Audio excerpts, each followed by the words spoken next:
A porta bateu com tanta força que as vidraças da velha casa em Coimbra tremeram como se o próprio Douro tivesse rugido. António Oliveira, com o rosto vermelho de fúria e vergonha, apontou o dedo ao filho mais novo. Sai desta casa agora. Não quero um filho que envergonhe o nome da família. As palavras ecoaram no corredor estreito, onde retratos antigos dos avós pareciam julgar em silêncio.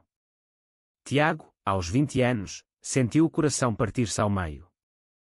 Ele acabara de confessar, com a voz trêmula, que amava Miguel, o amigo de infância que agora era mais do que isso. Não esperava compreensão imediata do pai, um homem criado na rigidez das tradições alentejanas, viúvo há 10 anos e orgulhoso da sua linhagem de agricultores honestos. Mas não esperava aquele ódio cru. Tiago arrumou uma mala pequena naquela noite chuvosa de outono. A mãe, se viva estivesse, talvez tivesse suavizado as coisas, mas ela partira cedo, deixando António endurecido pela solidão. O irmão mais velho, Rui, observava tudo em silêncio, dividido entre lealdade ao pai e o afeto pelo irmão. Não faças isto, pai, murmurou Rui, mas António virou-lhe as costas. Ele escolheu ser assim. Que assuma as consequências. Tiago abraçou Rui rapidamente, sentindo as lágrimas quentes no ombro do irmão, e saiu para a rua molhada, sem olhar para trás. Coimbra, com as suas ruas empedradas e a Universidade Centenária, pareceu-lhe de repente hostil, cheia de olhares curiosos das vizinhas que já sussurravam. Nos primeiros meses, Tiago sobreviveu em Lisboa, dormindo em sofás de amigos e trabalhando em cafés no Bairro Alto. A capital era um mundo diferente, luzes neon, bares onde homens se beijavam sem medo, marchas de orgulho que enchiam as ruas de cor. Lá encontrou Miguel novamente, que o seguira dias depois, abandonando os estudos em Coimbra para estar com ele. Juntos, alugaram um quarto pequeno em Alfama, com vista para o Tejo que brilhava ao amanhecer. O amor deles cresceu na adversidade, profundo e silencioso, feito de gestos pequenos, Miguel cozinhando bacalhau à brás nas noites frias, Tiago lendo poemas de Pessoa em voz alta para acalmar as saudades de casa. Mas a dor da rejeição não sarava. Tiago escrevia cartas ao pai que nunca enviava, contando os sucessos pequenos, um emprego melhor numa agência de design, amigos que o aceitavam como era. António, em Coimbra, endurecia ainda mais. Contava aos vizinhos que o filho se perdera na cidade grande, evitando o tema da orientação sexual como se fosse uma praga. Rui casou-se jovem, com uma rapariga local chamada Sofia, e teve um filho, tentando preencher o vazio que Tiago deixara. Mas nas noites solitárias, António folheava álbuns antigos, vendo o menino que Tiago fora, rindo nos campos de oliveiras, e sentia um aperto no peito que atribuía à raiva. Anos passaram. Tiago e Miguel construíram uma vida sólida. Tiago tornou-se designer gráfico conceituado, trabalhando em projetos para marcas internacionais, enquanto Miguel, com o seu talento para a fotografia, capturava a essência de Portugal em exposições que viajavam pela Europa. Mudaram-se para um apartamento maior em Lisboa, com varanda cheia de vasos de manjericão e vistas para o rio. Adotaram um cão, um labrador chamado Douro, em homenagem às raízes. O amor deles era sereno, mas forte, resistindo a olhares ocasionalmente julgadores nas ruas mais conservadoras. Um dia, Rui ligou. A voz tremia, pai está doente. Cancro. Os médicos dizem que é grave. Tiago sentiu o mundo parar. Miguel apertou-lhe a mão, incentivando-o, vai. Precisas disto. Tiago pegou o comboio para Coimbra, o coração dividido entre medo e ressentimento. A casa parecia mais pequena, mais velha. António estava na cama, magro e pálido, os olhos fundos. Quando viu Tiago à porta, murmurou, o que fazes aqui? Mas não havia força na voz para mandar embora. Tiago sentou-se ao lado da cama, em silêncio longo. Contou sobre a vida em Lisboa, sobre o trabalho, sobre Miguel, sem detalhes íntimos, mas com honestidade. António ouvia, os olhos fixos no teto. Pensei que eras fraco, disse por fim, a voz rouca. Mas fugiste e sobreviveste. Eu tinha medo que a vila risse de mim. Lágrimas escorreram pelo rosto enrugado do velho. Tiago pegou na mão do pai, sentindo os ossos frágeis. Naquele momento, o muro de anos começou a rachar. Contagem de palavras, 1023. Os dias seguintes foram de tensão palpável na casa de Coimbra. Tiago ficou, ajudando Rui nos cuidados ao pai. Sofia, a cunhada, era gentil, preparando refeições tradicionais, cozida à portuguesa, arroz doce, que lembravam a infância. Antônio alternava entre silêncios longos e explosões de fraqueza, culpando a doença pela vulnerabilidade. Se a tua mãe fosse viva, nada disto aconteceria, resmungava, mas Tiago sabia que era defesa. Rui confidenciava à noite, ele fala de ti quando dorme. Chama pelo teu nome. Miguel chegou dias depois, trazendo fotografias que Tiago pedira. Retratos de Lisboa vibrante, do Tejo ao nascer do sol, de mercados cheios de vida. Mostrou-as a Antônio, que as observou com curiosidade relutante. A cidade mudou tanto, murmurou. Miguel, com a sua paciência infinita, contou histórias leves, sobre festivais de fado, sobre a luz única de Portugal. Aos poucos, Antônio perguntou sobre ele, e tu, rapaz, o que fazes? Miguel explicou a fotografia, mostrou imagens de casais felizes em praias do Algarve, sem forçar, apenas natural. A doença progredia. Antônio enfraquecia, dependendo de Tiago para tudo. Nas noites, quando a dor apertava, confessava arrependimentos. Criei-vos para serem fortes, mas eu fui o fraco. Tive medo do que os outros diriam. Na vila, um homem tem de ser como eu pensava que devia ser. Tiago ouvia, o coração pesado. Pai, o amor não é fraqueza. É o que nos mantém vivos. Antônio chorava em silêncio, a mão tremendo na do filho. Uma tarde, Rui encontrou cartas antigas no sótão, as que Tiago nunca enviara. Leu-uma em voz alta para o pai, descrições de sucessos, de amor encontrado, de saudades. Antônio fechou os olhos, lágrimas escorrendo. Ele nunca desistiu de mim. Naquela noite, pediu a Tiago, terá-lo aqui. Quero conhecer o teu Miguel. Tiago hesitou, temendo rejeição final, mas Miguel veio, sereno como sempre. O encontro foi awkward no início. Antônio estendido na cama, Miguel sentado ao lado. Falaram de coisas banais, o tempo, o vinho do Douro. Depois, Antônio disse, voz fraca, desculpa. Por tudo. Vieste atrás dele, abandonaste tudo. Isso é coragem que eu nunca tive. Miguel sorriu suavemente. O amor faz-nos corajosos, Sr. Antônio. O velho assentiu, os olhos brilhando. Chama-me pai, se quiseres.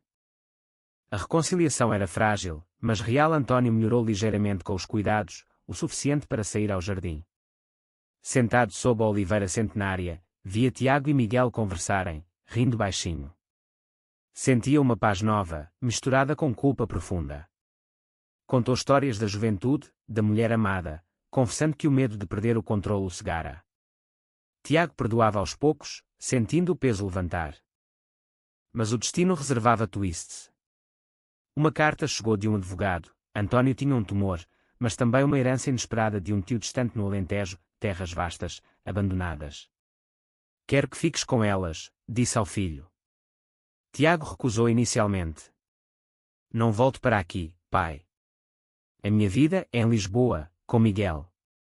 Antônio insistiu, não para viveres como eu. Para fazeres algo novo. Algo vosso. A ideia germinou devagar. Tiago e Miguel visitaram as terras no Alentejo, vastos campos de sobreiros e oliveiras, perto de Évora. O ar seco, o silêncio profundo, contrastavam com a agitação de Lisboa. Podíamos transformar isto num refúgio, sugeriu Miguel, olhos brilhando.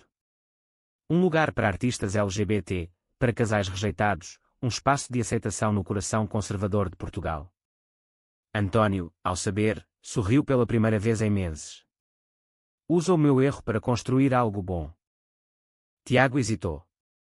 Voltar ao interior significava enfrentar fantasmas, vizinhos que soubessem da história, olhares julgadores. Mas o amor por Miguel e o desejo de redenção familiar impulsionaram-no. Começaram devagar, restauraram a casa principal, plantaram vinhas, convidaram amigos de Lisboa para ajudar. Rui e Sofia juntaram-se, entusiasmados. O projeto cresceu, Casa da Força Verdadeira, chamaram-lhe, um retiro com quartos acolhedores, workshops de arte, sessões de terapia.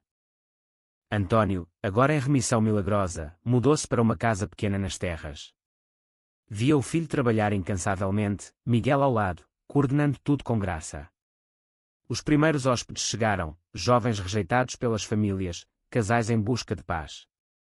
Histórias partilhadas à volta da lareira, lágrimas e risos misturados. Antônio participava, ouvindo em silêncio, aprendendo. Mas o conflito surgiu. A vila próxima reagiu mal, rumores espalharam-se, o Oliveira virou a casa num lugar de desviados.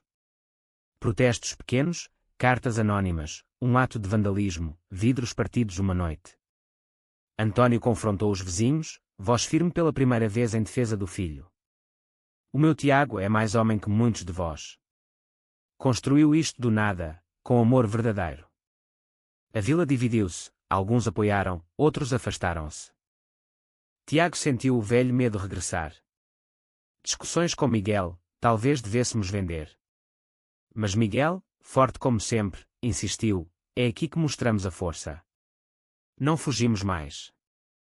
Antônio, vendo a determinação, orgulhou-se profundamente. Eu errei ao rejeitar-te. Agora, vejo a tua coragem. Um alto drama veio com uma tempestade literal, inundações ameaçaram as terras. Todos trabalharam juntos, Tiago, Miguel, Rui, Sofia, até Antônio, fraco mas teimoso, ajudando a salvar o que podiam. Na lama e chuva, laços fortaleceram-se. Antônio colapsou de exaustão, hospitalizado novamente. No quarto, reuniu a família. Tiago, perdoa-me completamente. Tu mostraste-me o que é força, amar apesar de tudo. A recuperação de Antônio foi lenta, mas o incidente uniu todos. O retiro ganhou visibilidade, artigos em jornais de Lisboa, visitas de ativistas. Jovens de todo Portugal chegavam, partilhando histórias de rejeição familiar. Tiago e Miguel casaram-se numa cerimónia simples nas terras, sob as oliveiras, com Rui como padrinho e Antônio, em cadeira de rodas mas sorridente, dando a bênção. Nunca pensei ver isto, murmurou o velho, olhos úmidos. Conflitos internos surgiram. Tiago lutava com ressentimentos residuais, noites em que acordava com pesadelos da rejeição. Miguel apoiava, paciente, sugerindo terapia conjunta. Antônio participava em conversas familiares, confessando traumas da sua juventude, um amigo perdido por razões semelhantes, medo reprimido que o tornara rígido.